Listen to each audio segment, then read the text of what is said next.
जीत गए बे, जीत गए हैं, जीत से की है टी20 सीरीज की शुरुआत। बहुत मजा आया इस मुकाबले में। कंकशन सब्स्टिट्यूट की भी होगी कहानी। The best of both worlds, Jaddu with the bat, चाल विद द बॉल। 11 की जगह 12 खेले खिलाड़ी। अब रियली होप कि जड्डू को चोट जो लगी है वो ज्यादा गंभीर नहीं, पर यूजी चहल का खेलना तो बनता था यार, और नहीं भी खिलाया तो भी खेल गया यार। कमाल का काम किया है भारत ने, कर दिया है पलटवार। पहला मैच 3 मैच की श्रृंखला में जीत जाएं अगर आप, तो फिर है बल्ले बल्ले टीम इंडिया।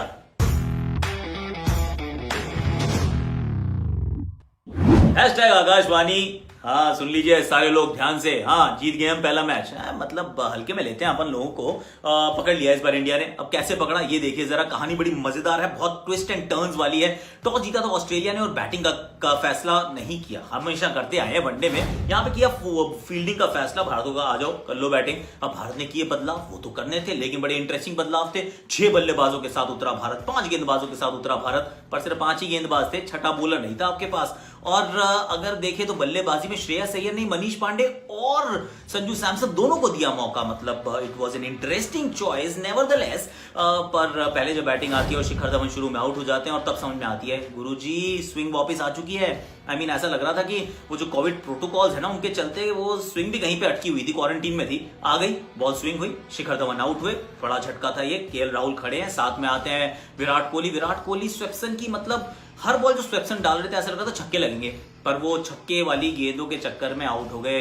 कोहली भी, और भारतीय पारी जो रही थी वो लग रही थी आगे बढ़ेगी, डगमगा गई। फिर आए संजू सैमसन एट 4। संजू सैमसन ने एक शॉट अच्छा लगाया, एक और शॉट अच्छा लगाया, फिर वो भी आउट हो गए। अब उनके बाद बल्लेबाजी आती है पांडे जी की, और आप सोचते हैं कि यार पंड्या को क्यों नहीं भेजा यार, you should have sent Pandya, right. 8 over का खेल बचा है, सबसे जो आपका होनहार इन फॉर्म खिलाड़ी है, आप उनको क्यों नहीं करेंगे बल्लेबाजी के लिए भेजेंगे।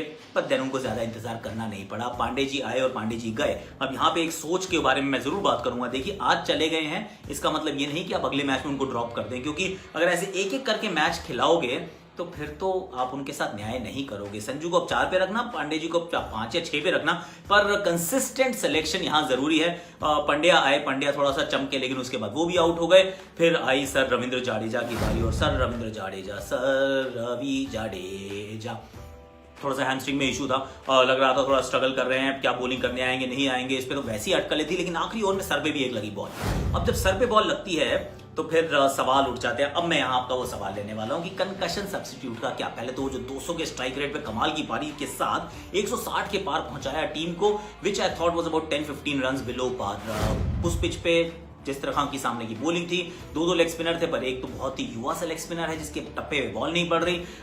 शॉन एबर्ट बहुत महंगे साबित होते हैं, तो आपको लगता है कि यार कम से कम 170-175 तो पहुंचिए आप, वहां तक भारत पहुंचता नहीं है। अब कंकशन सब्स्टिट्यूट की कहानी यह है कि लाइक फॉर लाइक रिप्लेसमेंट। अगर एक जो बाकी बचा हुआ मैच है, तो पहले बैटिंग हो चुकी है, अगर पहले बैटिंग हो चुकी है और बाद में बॉलिंग आनी है, तो फिर आपको जो बॉलर का जो रोल अदा करता है वो वाला सब्स्टिट्यूट आपको चाहिए। अब ऐसे में सिर्फ भारतीय टीम में तो एक ही स्पिनर बाहर बैठे थे, नाम है उनका यूजी चहल। तो यूजी चहल की सब्स्टिट्यूट मांगा गया, और यूजी चहल का सब्स्टिट्यूट जो था वो ग्रांट किया गया by David Boon who is the match referee. अब इसमें अब देखिए, कह सकते हैं आपकी हैमस्ट्रिंग में दर्द था, चोट थी, भाग तो वैसे भी नहीं पाते, बॉलिंग नहीं होती, सर पे चोट का बहाना बनाया था, लेकिन how do we know, how do you know, how do I know, we don't know. जब हम नहीं जानते तो कंकशन को let's not take it lightly. और ऐसा भी नहीं है कि आप कंकशन बॉल लगी और आप बाहर चले गए।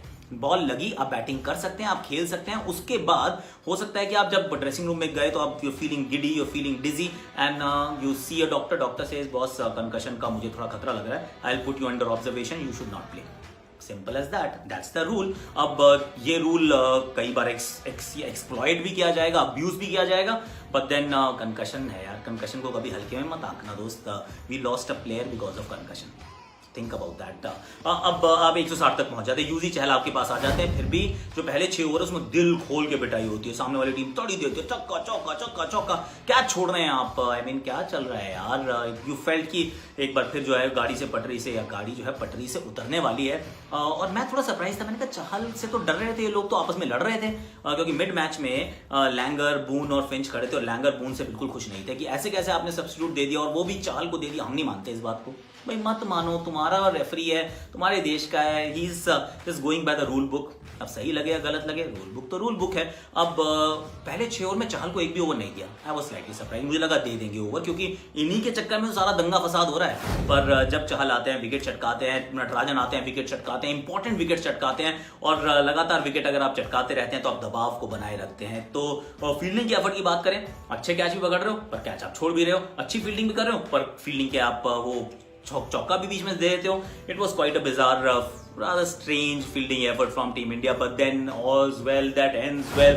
इंडिया इस मुकाबले को जीत जाता है, 1-0 से श्रृंखला में आगे हो जाता है, और हम सब कहते हैं हो गई रे बल्ले बल्ले, हो जाएगी बल्ले बल्ले। आई एम वेरी हैप्पी यार, क्योंकि आई मीन जब 160 बने थे, I was honestly I was sceptical. मुझे नहीं लगा कि इंडिया मैच जीतेगी।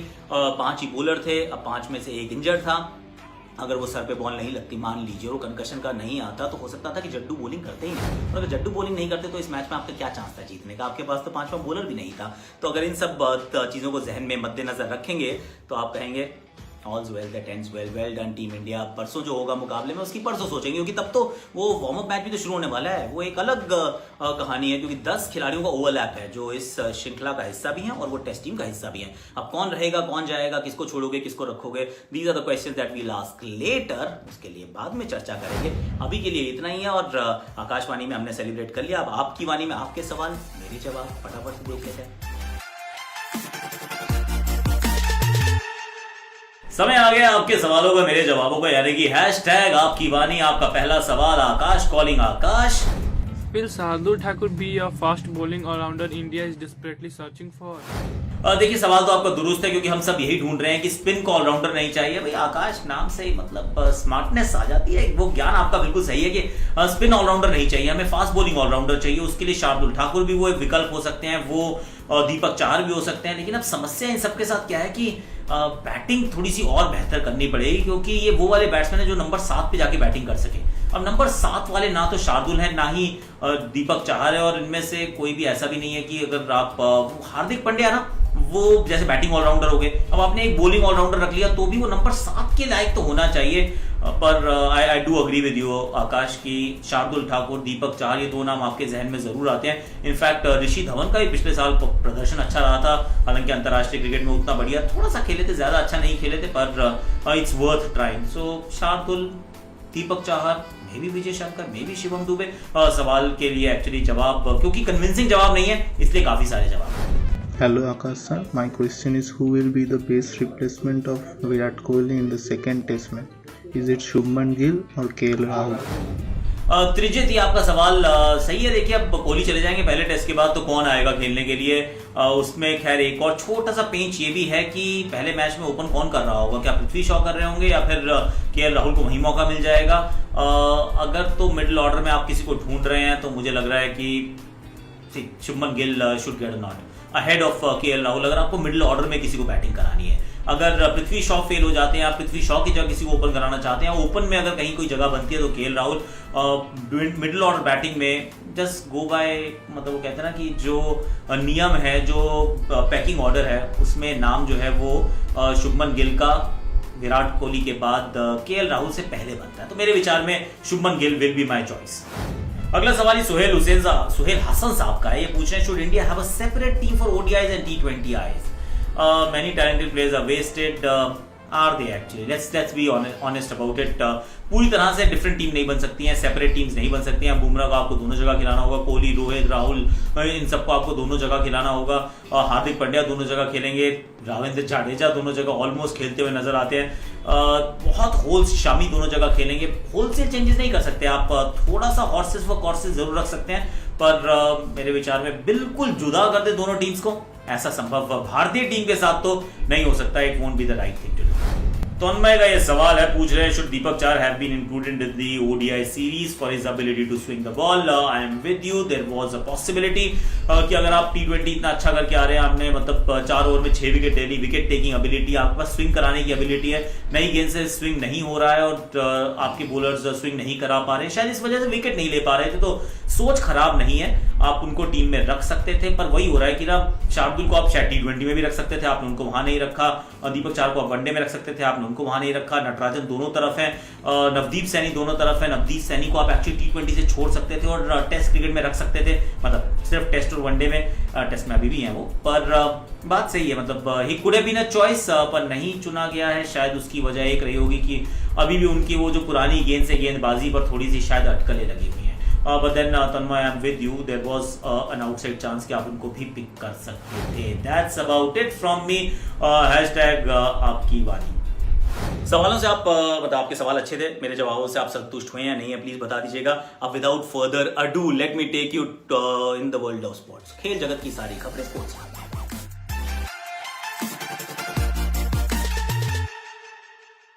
यूएफा चैंपियंस लीग में रियल मैड्रिड ने शाख्तार डोनेट्स्क से 2-0 हारा और ग्रुप बी को वाइड ओपन कर दिया है। रिमार्केबली ये उनका यूसीएल ग्रुप स्टेजेस में अभी तक का वर्स्ट रिकॉर्ड है। उधर इंटर मिलान ने मॉन्चेनग्लैडबैक को हरा के ये इंश्योर कर लिया है कि ग्रुप बी में अभी भी चारों टीम्स क्वालिफाई कर सकती हैं। ग्रुप एच में पेरिस सेंट जर्मेन ने 10 मैन मैनचेस्टर यूनाइटेड को ओल्ड ट्रैफर्ड को 3-1 मात दी, जिसकी वजह से इस ग्रुप में अब 3 टीम्स हैं जो सेम नंबर ऑफ पॉइंट्स पे हैं। फ्रैंक लैम्पार्ड की चेल्सी ने सेविया को 4-0 थ्रैश किया, एक ऐसे मैच में जिसमें ओलिविये जिरू ने 4 गोल्स मारे। चैंपियंस लीग एरा में जिरू अब सबसे ओल्डेस्ट प्लेयर हैं एक हैट्रिक स्कोर करने के लिए। क्रिस्टियानो रोनाल्डो ने अपना 750th करियर गोल स्कोर किया अगेंस्ट डायनामो कीव और यूवेंटस को हेल्प किया टू सिक्योर अ 3-0 विक्ट्री। इस जीत से यूवेंटस के पास एक चांस है to achieve the top spot in this group अगले गेम वीक में। इंटरनेशनल ओलंपिक कमेटी ने बोला है कि Thomas Bach will continue as the president. 2013 में बाक पहली बार इलेक्ट हुए थे for a term of 8 years. 2021 में टोक्यो ओलंपिक्स कंप्लीट होने के बाद उनका फाइनल टर्म शुरू होगा। अगले साल मार्च में प्रेसिडेंसी के लिए वोटिंग शेड्यूल्ड है, लेकिन आईओसी ने कंफर्म किया है कि बाक will run unopposed in that election. More than 50 voting members ने उन्हें publicly support किया है, इसलिए ये अब सिर्फ एक फॉर्मेलिटी बची है और Thomas Bach will continue as the president until 2025. That's it from me. Thank you very much. सभी को यहाँ आने के लिए बहुत बहुत शुक्रिया। आपसे फिर मुलाकात होती रहेगी और कल फिर मैं आ जाऊंगा आपके पास, फिर गप्पे मारेंगे। दूसरे मैच की प्लेइंग 11 को डिस्कशन करेंगे, कौन रहेगा कौन जाएगा उसके बारे में बात करेंगे। There's a lot to talk about। और कैनबरा में कैसे फैंस इंडिया जो हमारे फैंस है वो क्या कर रहे हैं, उनकी भी आपको झलकियां मैं कल दिखाने वाला हूँ। आज के लिए इतना ही है। जाते जाते देखिए अपने शॉर्ट्स और सुनिए मेरी आकाशवाणी। भारतीय क्रिकेट की दिल और धड़कन, ये जान है ये लड़का। अरे वाह क्या कवर ड्राइव है। टायर को बनाया है स्टंप्स, वो छोटे छोटे मैट्स जहां पड़ सकती है गेंद। भारतीय क्रिकेट के सबसे बड़े एसेट्स, ये खिलाड़ी, ये फैंस, ये प्यार और ये हुनर। इस बार ओवर कवर्स, वाह मेरे शेर, वेल डन।